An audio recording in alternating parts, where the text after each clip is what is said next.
parabéns à primeira vitória do Bournemouth aqui no Emirates. O que achou do desempenho do time de hoje? Congratulations, the first time Bournemouth have ever won here at the Emirates. Evan Nilsson, what did you make of the team's performance today? Ficamos muito felizes pelos 3 pontos. Foi uma semana que trabalhamos bastante para essa partida. Sabemos da dificuldade que ia ser o jogo. E acho que conseguimos fazer aquilo que o nosso treinador pediu e saímos com os 3 pontos, que é muito importante. We're so happy with the 3 points because we knew just how difficult this game was going to be today, but our manager told us exactly what to do, which meant we were able to get the 3 points today. And depois da chance no primeiro tempo, feliz como o gol, verdade? After that chance you had in the first half, how happy are you that you got on the score sheet? Sim, eu tive alguma chance no primeiro tempo, não pude torná-la em gol, mas continuei o trabalho, sabia que outra oportunidade ia aparecer, apareceu e eu fico muito feliz em ter feito o gol e saído com a vitória. Yeah, after that chance I had in the first half that was so close, I had to just keep going, keep working for that goal, and I finally got it, so I'm so happy with that. Você comemorou assim como escudo uma ovação também. Como você se sente nesta equipe depois da primeira temporada aqui? You celebrated like this with your badge, you got an ovation when you came up as well. Just how happy are you in this team right now? Eu estou muito feliz aqui, desde que eu cheguei eu sempre falo para todos, é um momento de muita felicidade estar nesse clube, estar jogando uma competição como essa, sabendo da dificuldade que é todos os jogos, ainda mais contra o Arsenal aqui na casa deles. Sair com os 3 pontos, isso que eu fiquei muito feliz, muito emocionado por ter feito o gol da vitória.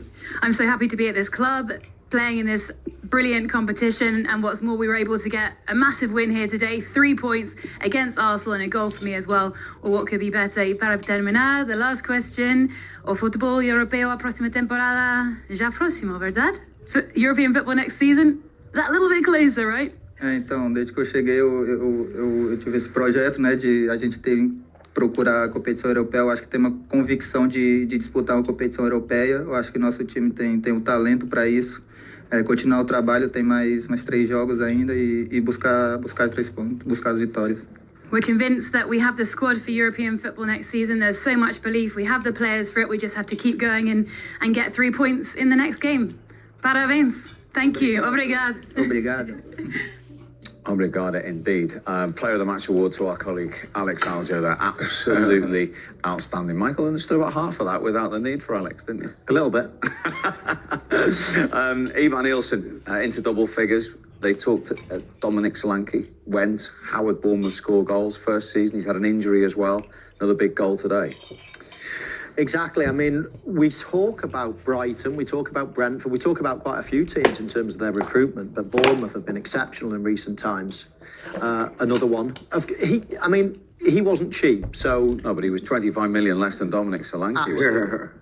But he still wasn't cheap, and probably an easier one to find than others. You know, the likes of Kirkes, Semenyo, players like that have been for cheap money in relative terms. So would you have taken double figures at the start of the season from a new recruit like that for his first season in the Premier League? I think you would, yeah, absolutely. But it is par. I mean, 10 goals for somebody that's cost 40 odd million or whatever it was is probably part. You expecting that, especially in a team that are in 8th in the league. So yeah, he's been a decent signing and one that you would think that can improve, you know, having had his first season in the Premier League. But no, Bournemouth have recruited really well, and as I mentioned before the game, I think the big thing for Bournemouth now is, can they keep these players? There's so many players, I'd say 4, maybe even 5 in the team, and maybe even their manager as well, that the big clubs are going to be looking at thinking, right, we can improve our squad by buying 1 or 2 of there.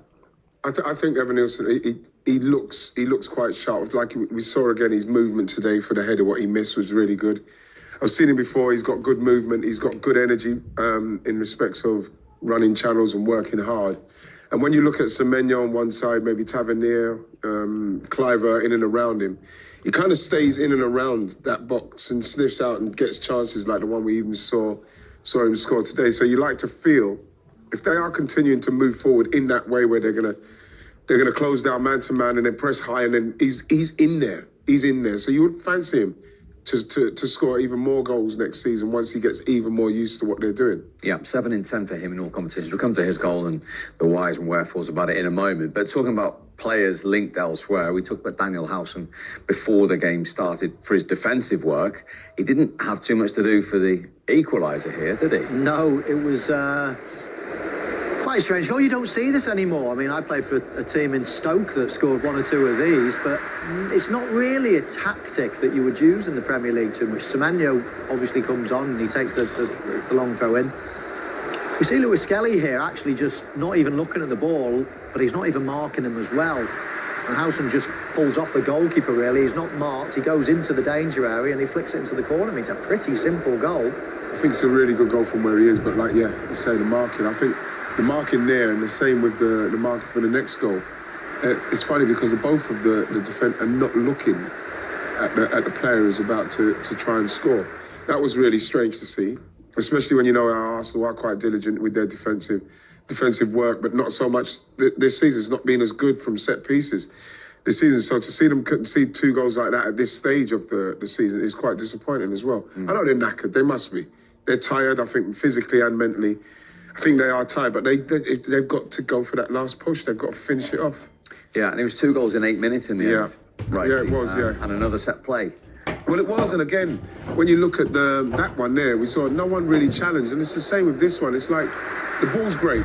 You can never underestimate how good the ball is. But you look again at Odegaard, he's not looking at the ball, he's just reacting off the man. Look, so I'm feeling if he's faced round, maybe the same as Lewis Skelly, he can have better opportunity to maybe move his body into a situation where he can stop him from getting that. Because look, he can see everything. Martin can't see everything, even though it's come off of his arm for me. It has come off of his arm. You still think from that angle that you can be certain?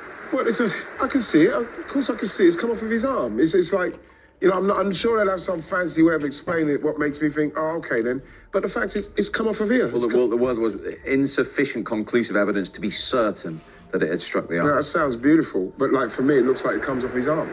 When you look at where his arm is there, if you just watch the ball, they could say whatever they want, however they want to say it. Look where that comes off of. There, look, there it is. So they can say all them fancy, insufficient, whatever they want to say. That's come off of his arm. Just say that. Just say it's come off his arm, but we're still going to give it because it's close proximity. I don't know.